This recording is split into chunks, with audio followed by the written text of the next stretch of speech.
করেছিলাম এমপি সাহেবকে যে যেহেতু হাইকোর্টের আদেশ অমান্য করা হচ্ছে এবং নারায়ণগঞ্জের ডিসিএসপি সাহেবও এই ট্রাইব্যুনাল উচ্ছেদ করতে পারছে না হাইকোর্টের মানে আদেশ দেওয়া সত্ত্বেও, তাহলে এটা একমাত্র আপনিই পারবেন এবং আপনার পক্ষেই সম্ভব এবং আপনি এটা উচ্ছেদ করে দিন। এবং আপনারা দেখেছেন 1 তারিখের থেকে সেটা উচ্ছেদ হয়েছে। এখন যেই শহরে হাইকোর্টের আদেশ মানা হয় না, সেই শহরে আমার একজন বড় ভাই এমপি মহোদয়ের নির্দেশে রাতারাতি ওইখানে চলে গেছে। কৃতজ্ঞতা আমি প্রকাশ করতে চাই ওনাকে, যে আপনার কথায় যেই ট্রাক স্ট্যান্ডটি চলে গিয়েছে, আমি নারায়ণগঞ্জবাসীর পক্ষ থেকে এই প্রেস ক্লাবে এসে সাংবাদিক ভাইরা, যেখানে জাতির বিবেক আয়নায় যাদেরকে দেখা যায়, স্বচ্ছ আয়নায় যাদের লেখায় প্রতিফলিত হয়, তাদের ভিতরের জিনিস, সেই ভাইদের সামনে দাঁড়িয়ে আমি শ্রদ্ধেয় এমপি ভাইকে মোহাম্মদ সেলিম ওসমানকে আমি নারায়ণগঞ্জবাসীর পক্ষ থেকে কৃতজ্ঞতা প্রকাশ করতে চাই। এও বলতে চাই পাশাপাশি দাঁড়িয়ে যে যেহেতু আপনার নির্দেশেই অনেক প্রবলেম সমস্যার সমাধান হয়ে যায়, তাই আমরা ডিসিএসপির কাছে আর কোনো কিছু বলতে চাই না, আপনার কাছেই বলতে চাই। হকারেরও সমস্যার সমাধান চাই।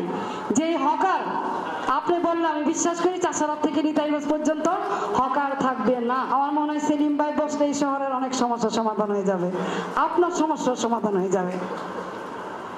এবং এই সমস্যাগুলি সমাধানের পর আমরা তাকে বলবো তৌকিকে কারা হত্যা করেছে ভাই, সেটাও আপনি আমার পাশে দাঁড়িয়ে বলুন যে আমরা তৌকি হত্যার বিচার চাই। তখন এই শহরের মানুষ সত্যিকার ভাবে বুঝবে যে আপনি আসলেই পাবলিক দ্বারা নির্বাচিত জনপ্রতিনিধি, যিনি দাঁড়িয়ে সাহস করে এই সমস্যার পাশাপাশি আপনি তৌকি হত্যা, আশিক হত্যা, চঞ্চল হত্যার কথাও আপনি বলতে পারেন। এবং আমার দৃঢ় বিশ্বাস আপনি এই কাজটি করবেন এবং আপনি বলবেন যে তৌকিকে কারা মেরেছে, এবং সেটা যদি আপনার আমার সন্তান হয় তার বিচারও আপনি চাইবেন, এটা আমি বিশ্বাস করি।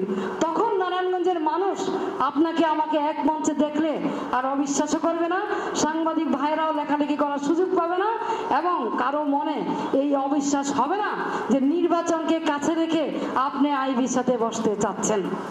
তখন মানুষের দৃঢ় বিশ্বাস হবে সত্যিকার অর্থেই আপনারা এই শহরের মানুষকে সেবা দিতে চাচ্ছেন, এবং তখন মানুষ সানন্দে গ্রহণ করবে, আইবিকেও প্রয়োজন হবে না।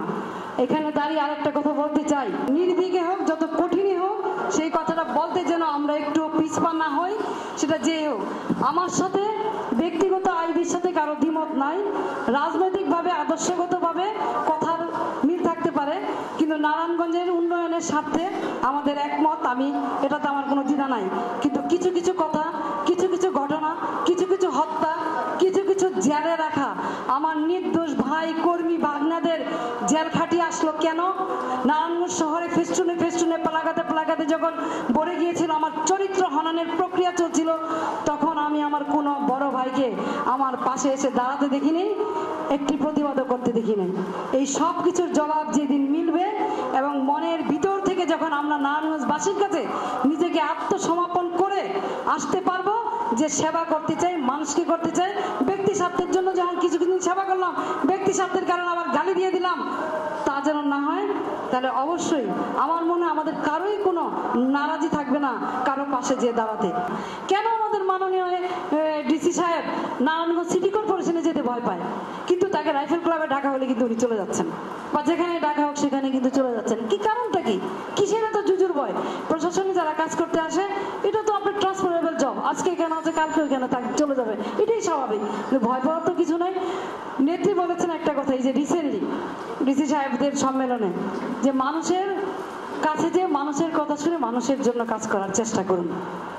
তা আমিও বলবো গণপ্রজাতন্ত্রী বাংলাদেশ সরকারের এবং জনগণের ট্যাক্সের পয়সায় যারা আমরা বেতন নিই, ইনক্লুডিং আমি সহ, আমিও এখন মোটা অঙ্কের হ্যান্ডসাম স্যালারি নিচ্ছি আপনাদের জনগণের টাকায়। আমার বেতন বলবো না, ঠিক সম্মানীয় বলি, 92,000 টাকা। এই 92,000 টাকা মাসে আমি নিচ্ছি, 94,000 টাকা 2,000 টাকা করে ট্যাক্স কেটে নেয়, এই টাকাটা আমি আপনাদের পয়সায় নিচ্ছি। সুতরাং আমার দায়বদ্ধতা আছে আপনাদের সাথে কাজ করার, আপনাদের সুখ দুঃখ শোনার, এবং সকল দলের সকল মতের মানুষের। যাই হোক, এই যে দীর্ঘ পথ চলা 13-14টি বছর আমার অনেক ভুল ত্রুটি আছে, আমি সেই ভুল ত্রুটি শুধরানোর চেষ্টা করি। আমি সবসময় বলি যে আমার প্রশংসাটা আমার সামনে না করে আমি যে ভুলটা করতে যাচ্ছি বা করব সেই কথাগুলি আমার সামনে এসে বলুন, আমি ওইখান থেকে শিখে আপনাদের জন্য কাজ করতে চাই। আসলে ব্যক্তিগতভাবে কারোর সাথে আমার কোনো শত্রুতা নাই, কখনোই আমি এই কাজটি করিনি, কিন্তু আদর্শগতভাবে দ্বন্দ্ব আমার সাথে অনেকের আছে। সেই আদর্শিক দ্বন্দ্বের থেকে আমি বের হতে পারবো না। আদর্শগতভাবে যাদের সাথে আমার মিল নাই আমি সেখান থেকে কোনো অবস্থাতেই বের হতে পারবো না। আমি অন্যায় যে করে তার সাথে আমি কখনো অবস্থাতেই জোট বাঁধতে পারবো না। এখানে প্রশাসনের লোকজন দেখেন, আমি দুঃখ করে বলি যে প্রশাসনের লোকজন যেখানে সবচেয়ে বেশি সাপোর্ট দেওয়ার কথা জনপ্রতিনিধিদের মাধ্যমে অনেক কিছু করার উচিত বা কাজ করা দরকার, কিন্তু সেই প্রশাসনের লোকজনও কিন্তু সিটি কর্পোরেশনে যেতে ভয় পায়। যে কি অজানা আশঙ্কায় আমাদের এখানে ডিসিএসপিরা আসতে চান না, কি অজানা আশঙ্কায় তারা এত ঘাবড়ান। একজন বক্তা যেটা বললেন যে বগুড়ার যে ঘটনাটা, বগুড়ার এই ঘটনা কিন্তু নতুন কোনো ঘটনা নাই। আমরা একদম জিরো টলারেন্সে চাই। আমরা চাই না যে এই রকম ঘটনা বা নির্যাতনের শিকার কোথাও হোক। এই ক্ষেত্রে আমরা অবশ্যই চাইব সেই দর্শকদের, সে যেই দলেরই হোক, যেই মতেরই হোক, তাকে একদম সর্বোচ্চ শাস্তি ফাঁসির কাঠগড়ায় ঝুলানো হোক। এই যে যেহেতু আমরা একটু সময় পেয়েছি সেই জন্য কিন্তু আমি এই কথাগুলি বলছি। খাদ্যে যে ভেজাল মিশিয়ে শত শত মানুষকে মারা হচ্ছে সেই ব্যাপারে মনে হয় আমাদের সোচ্চার হওয়া উচিত। আমার মনে হয় যে যারা খাদ্যে ভেজাল দিচ্ছে, রিসেন্টলি আপনি দেখেন পৃথিবীর অনেক দেশে আছে যেখানে মানুষ মেরে ফেললেও হয়তো 4-5 বছরের জন্য আপনার কারাদণ্ড হয়, কিন্তু খাদ্যে ভেজালের জন্য মৃত্যুদণ্ড আছে।